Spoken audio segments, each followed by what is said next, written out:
Unless you want to take a deep breath through your fucking forehead, I suggest you reconsider.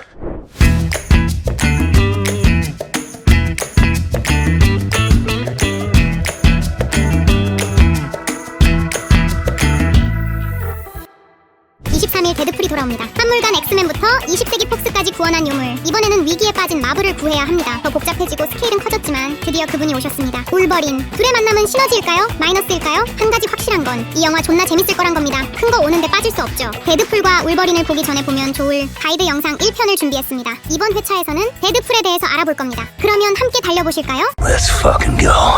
데드풀은 어떤 캐릭터일까요? 데드풀을 소개합니다. 광기를 주제로 한 캐릭터는 많지만 대부분 빌런이었던 반면에 데드풀은 그나마 선역에 속합니다. 물론 나쁜 짓을 아주 많이 하긴 하지만요. Tell me where your fucking boss is, or you're gonna die in 5 minutes. 능력을 살펴보죠. 하늘을 날아다니고 세계를 접어버리는 히어로들 속에서 데드풀은 아주 강한 캐릭터는 아니지만 후에 설명할 특징과 능력이 시너지를 일으켜 전통의 강캐로 꼽힙니다. 힐링 팩터와 뛰어난 검수를 활용하여 능숙하게 싸우는데 다인 전투에 어울리는 능력은 아니지만 적어도 대인 전투에서 이기지는 못하더라도 지지는 않는 전투 센스를 보여줍니다. 초재생 능력인 힐링 팩터는 원작에선 울버린의 것을 이식받지만 영화 속에서는 그저 우연히 발현된 능력으로 나옵니다.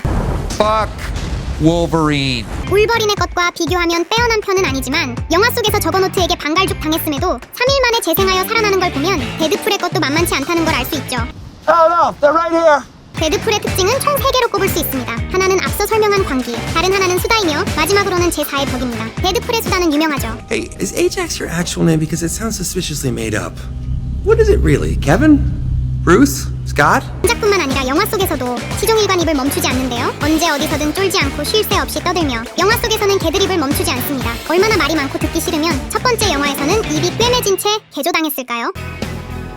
Stryker finally figured out how to shut you up. 수다에 관해서 재밌는 점이 있는데 바로 스파이더맨과의 관계입니다. 수다하면 지지 않는 스파이더맨도 데드풀에게는 학을 떼는데요. 하도 말이 많다 보니 여러 사람에게 조용히 하라는 소리를 듣는 스파이더맨이지만 It's just a new suit. Wait, it's nothing, Mr. Stark. It's perfect. Thank you. Yeah, we don't really need to start a conversation. 그런 그조차 학을 떼며 도망가는 게 바로 데드풀이죠. 제4의 벽은 데드풀을 상징하는 가장 큰 특징입니다. 데드풀은 자신이 코믹스 속 혹은 영화 속 인물이라는 점을 알고 있는데요. 그래서 자신을 보는 독자 및 관객에게 말을 걸며 능청을 떱니다.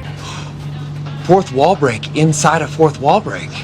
That's like 16 walls. 이런 특징은 다른 히어로에게선 볼 수 없는 독특한 전개 방식인데 설정이 바뀌고 외형이 바뀌고 제작사가 바뀌었음에도 관객들이 시리즈를 위화감 없이 즐길 수 있는 이유가 되어줍니다. 그저 장면 중 하나에서 데드풀이 관객에게 이번에는 이렇게 진행하나 본데? 라고 한마디 넣으면 그만이기 때문이죠. 영화 속 데드풀의 모습은 어떨까요? 데드풀 영화 시리즈는 총 3번의 분기점을 가집니다. 역사 변경 전, 역사 변경 후, 그리고 MCU 편입이죠. 설정과 외형이 크게 바뀐 건 2009년 작품과 2016년 작품 사이이고 MCU에 편입된 이후엔 설정이 크게 바뀌지 않았지만 멀티버스를 배경으로 활동 영역이 더욱 확장될 것으로 보이죠. 첫 번째 영화인 2009년작 엑스맨 탄생, 울버린에서는 우리가 알고 있던 데드풀과 괴리감이 상당한 편인데요. 데드풀의 인기 요소를 제대로 이해하지 못한 감독이 제멋대로 캐릭터를 난도질한 만행 때문이죠. 당연히 원작의 데드풀을 알고 있던 팬은 물론 주연 배우 라이언 레이놀즈마저 흑역사라고 생각하는 작품인데요. 이 때문에 데드풀2에서는 쿠키 영상에서 직접 케이블의 시간 여행 장치로 이 데드풀을 스스로 끝장냅니다. Hey, it's me. 2016년작 데드풀에서는 드디어 우리가 알고 있는 데드풀이 등장합니다. 우주의 절반을 없애지 않아도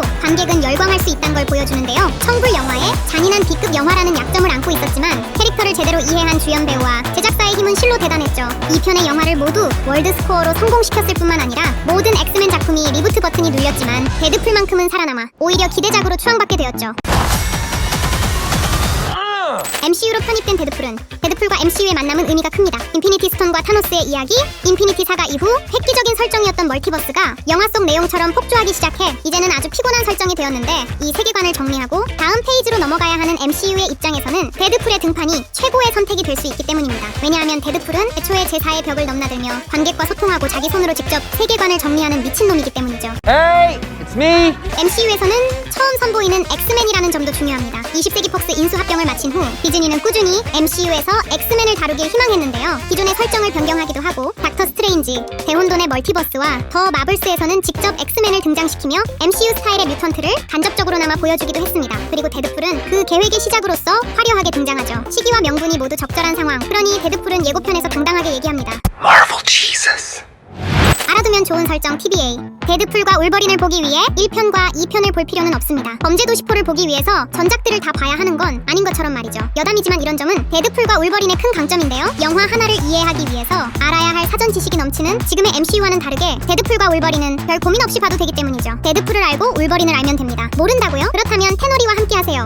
하지만 그래도 알아두면 좋은 설정은 바로 TBA입니다. 시간 변동 관리국의 약자로 메인 시간선이 혼란하지 않도록 멀티버스의 존재를 지워버리고 그 속에서 생겨난 변종들을 치워버리는 일을 하는 단체죠. 데드풀과 울버린에서는 TBA와 보이드 그리고 알리오스가 등장하는데, 보이드는 TBA가 제거한 변종들이 오는 일종의 쓰레기장이며 알리오스는 그곳에서 활동하는 쓰레기 청소부와 같은 괴물이죠.